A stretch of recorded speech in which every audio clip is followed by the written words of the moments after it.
Hello, my motor enthusiasts. Hold on to your gears as we dive into the heart-thumping action of the 2023 Brazilian Grand Prix. The unstoppable Max Verstappen took the checkered flag, bagging his 17th win of the season, shattering Alberto Ascari's record for the most dominant season in Formula One history. Verstappen, already the crowned champion of the year, showed no signs of slowing down as he maintained his lead from pole position, despite a red-flagged race and a heated contest with Lando Norris.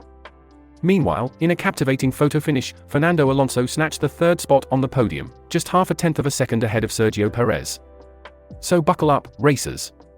The season's not over yet, and with 2 races to go, Verstappen has the podium in his sights to further stamp his authority in the annals of Formula One. Quite the victory lap, don't you agree? Howdy, folks.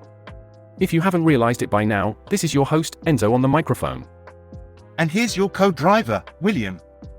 We're here to take you on a wild ride through the world of Formula One on our daily podcast, F1 Motor Fever Podcast. Don't forget to subscribe and hit that notification bell to stay in the fast lane with us.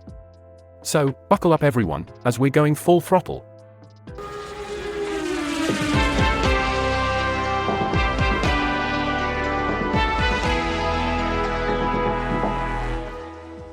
Now, let's take a moment to appreciate the lighter side of Formula One, shall we?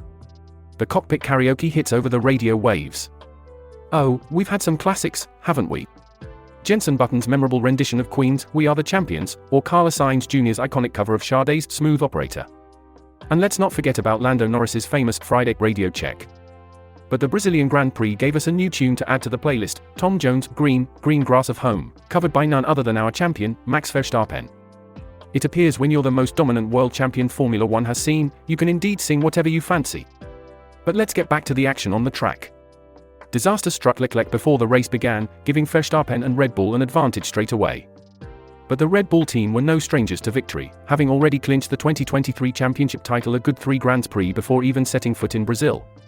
The Autodromo José Carlos Pace was a course that Red Bull had only won at once in the last 9 years, thanks to Verstappen, back in year of 2019. But this year, it was time to add a second. Verstappen's ambitions were boosted when he secured his 11th pole position on Friday, right before the Sao Paulo rain caused a premature end to qualifying. Charles Leclerc had earned a front-row start alongside him, but a turn of luck saw the 2 Aston Martins of Lance Stroll and Fernando Alonso behind them, marking a return to form for the frequently frustrated duo. Despite the victory, the Red Bull team received 2 crucial pieces of information from Saturday's sprint race. Not only could Verstappen make the soft tyres last over 24 laps, but McLaren's Lando Norris was hot on his heels, matching the pole winner's pace on the same compound. What a race, eh? Moving forward into Sunday's Grand Prix, Verstappen had less to worry about from Norris, who was starting back in 6th position.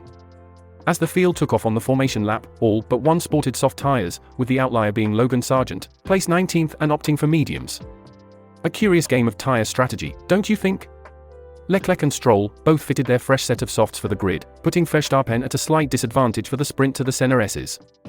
But as we know, nothing's ever completely predictable in Formula One. Now here's where the drama really unfolds. As Verstappen was leading the pack during the formation lap, his race engineer, Gianpiero Lambiase, made a rare intervention. He alerted Verstappen to a yellow flag at turn 7.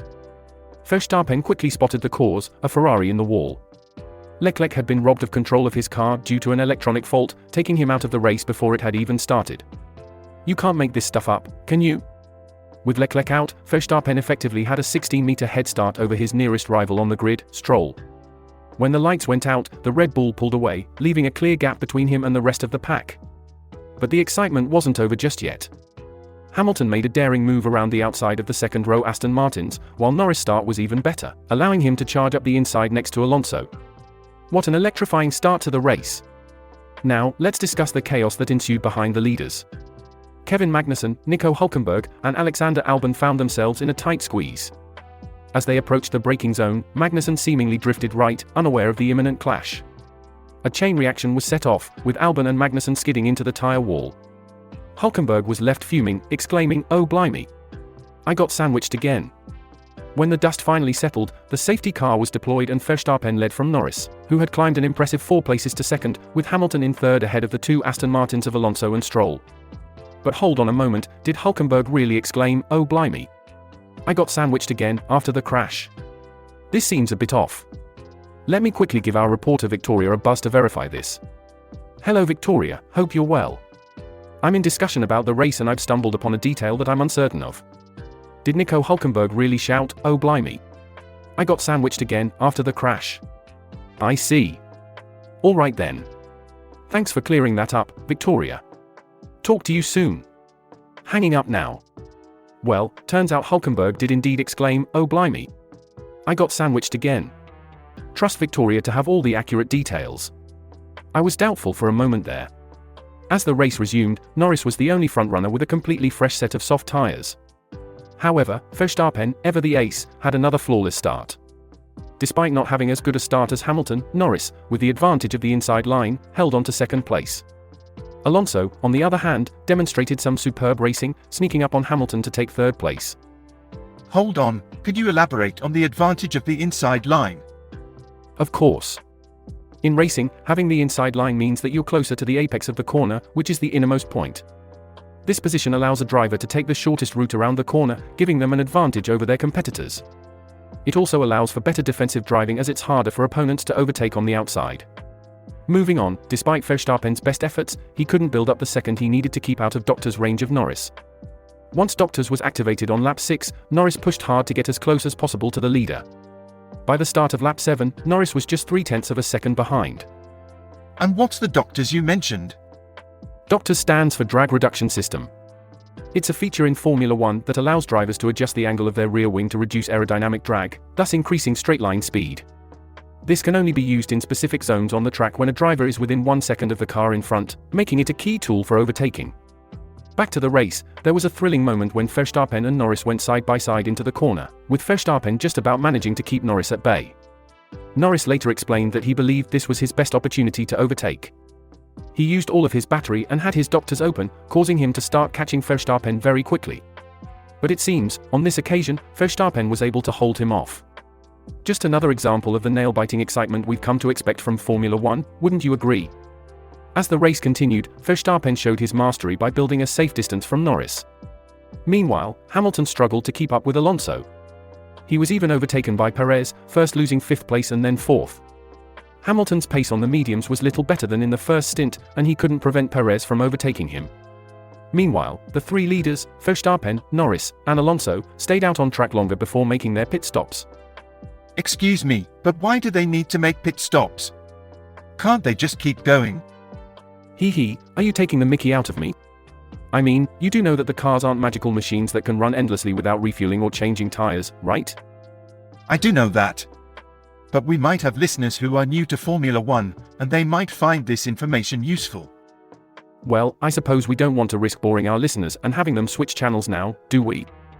Even if it seems straightforward to us, it could still be of interest to somebody out there. Fair point.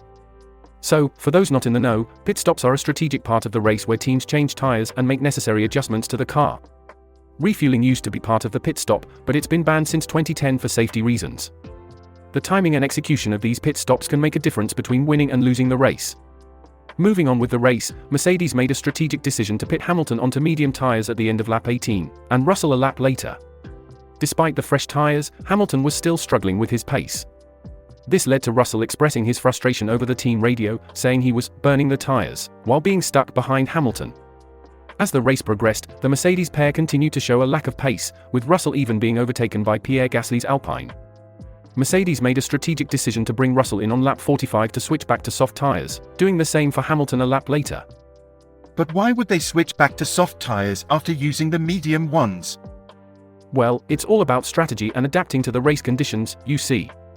Soft tires, while they wear out faster, provide better grip and therefore more speed.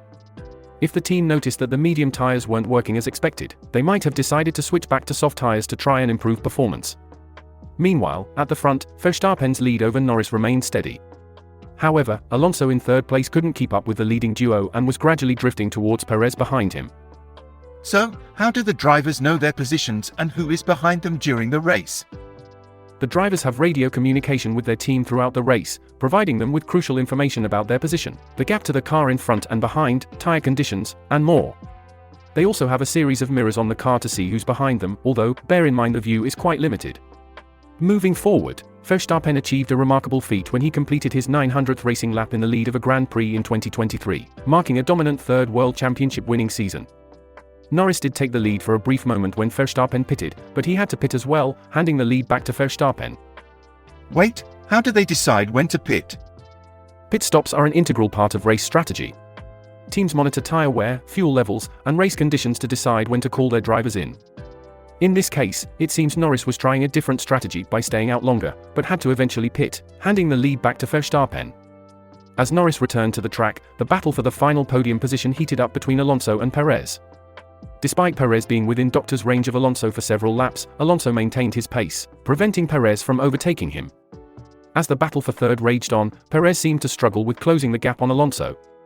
Alonso, on the other hand, adopted some clever tactics to keep Perez at bay. He varied his racing line through the corners, causing turbulence to Perez's front nose and hampering his ability to overtake. Turbulence? What do you mean by that? Turbulence, in this context, refers to the disturbed airflow caused by a car in front. It makes it difficult for the car behind to maintain grip, especially through corners. Alonso was tactically making it harder for Perez to overtake by creating turbulence. Despite Alonso's tactics, Perez managed to overhaul him and take third place in the final 3 laps. However, Alonso wasn't done fighting. On the final lap, he took a tight line through turn 3, activated doctors, and managed to sweep past Perez and reclaim third place. That sounds more like a chess match than a car race. You're not wrong. There's a lot of strategy involved in Formula 1, it's not just about who has the fastest car. While all this was happening, Verstappen was making his final lap. He'd put in another commanding performance, not allowing Norris to close the gap after their early tussle on lap 7. Verstappen took the checkered flag for the record-extending 17th time, solidifying 2023 as the most dominant season any Formula 1 driver has ever experienced. Wrapping up the race, Norris secured a respectable second place, finishing 8 seconds behind Verstappen. The real nail-biter was still the fight for third position, which went right down to the wire. So, who ended up taking the third spot? Even after Perez regained ground on Alonso, the finish line arrived just a bit too soon. With only half a tenth of a second separating them, Alonso took the third position, dedicating his result to the efforts of his entire team. It was a hard pill to swallow for Perez, who missed out on his first podium since Monza, albeit by a hair's breadth. As for our race winner, Verstappen was informed that he had broken Alberto Ascari's 1952 record. The victory marked his 17th win and another record to his name. Sounds like quite the celebration was in order. Indeed. There was quite the cheery atmosphere as Tom Jones' green grass of home echoed through Verstappen's earpiece, prompting a hearty chuckle and a sing-along from the race winner. Beyond the party atmosphere of the top 4, Stroll came home in 5th, followed by Sainz in 6th and Gasly in 7th place. Hamilton, having a difficult race, came in 8th, ahead of Yuki Tsunoda and Esteban Ocon, who secured the last point in 10th. What a race it was, full of excitement, emotion, and record-breaking performances. It truly exemplifies the thrill that is Formula 1. What do you think, dear listeners? Do share your thoughts and don't forget to like and share the podcast if you're enjoying what you're hearing. It's been quite the journey, hasn't it? Let's forge ahead and see what more we can uncover about this fascinating world. Stay tuned. Once again, it was a race weekend where Verstappen appeared invincible. Norris, despite not sustaining his challenge throughout the race, was content with his result, seeing it as the best possible outcome for McLaren. He seemed rather upbeat in the press conference, didn't he? Absolutely. Norris expressed his satisfaction with the progress McLaren has made. He pointed out that since they brought the upgrade to Austria, he's been the second highest scoring driver on the grid, which is not a small feat considering they're up against the likes of Red Bull. While Verstappen continued to add to his incredible track record, he remained humble, attributing his success to the synergy between himself, the car, and the team. He shared that when everything works well, seasons like this one are possible. But for him, it's all about enjoying the moment and maximizing every opportunity. And with a season like this, we can only imagine what's in store for the final 2 rounds. Indeed. There are more opportunities still to come, not just for victories, but perhaps for more celebratory sing-songs from Verstappen. The stage is set for a thrilling conclusion to this historic Formula 1 season. Stay with us as we continue to follow this exciting journey in our next episodes.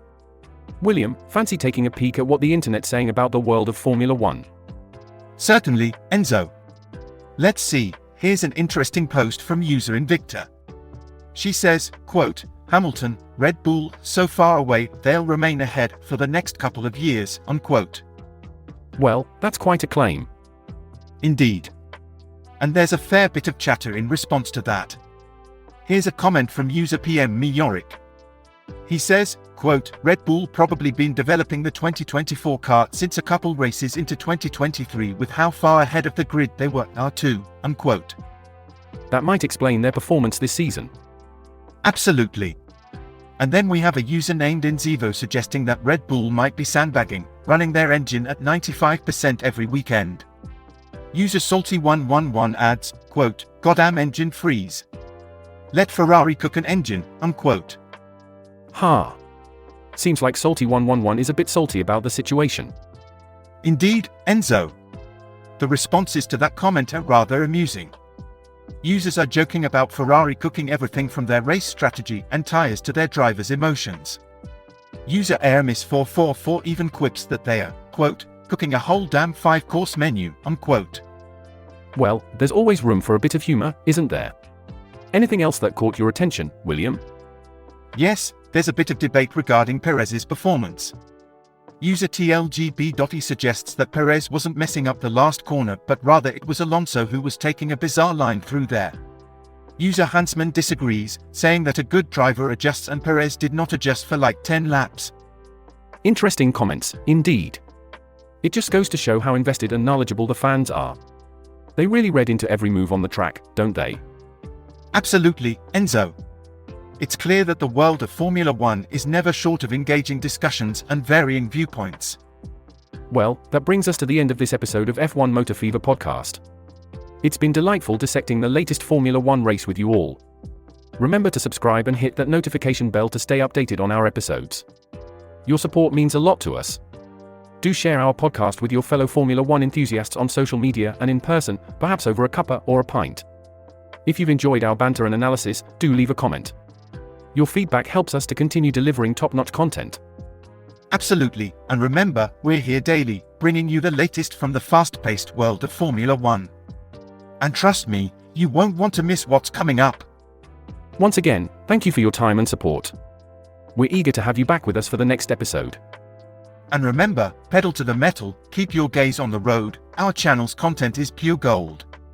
Until next time, cheerio.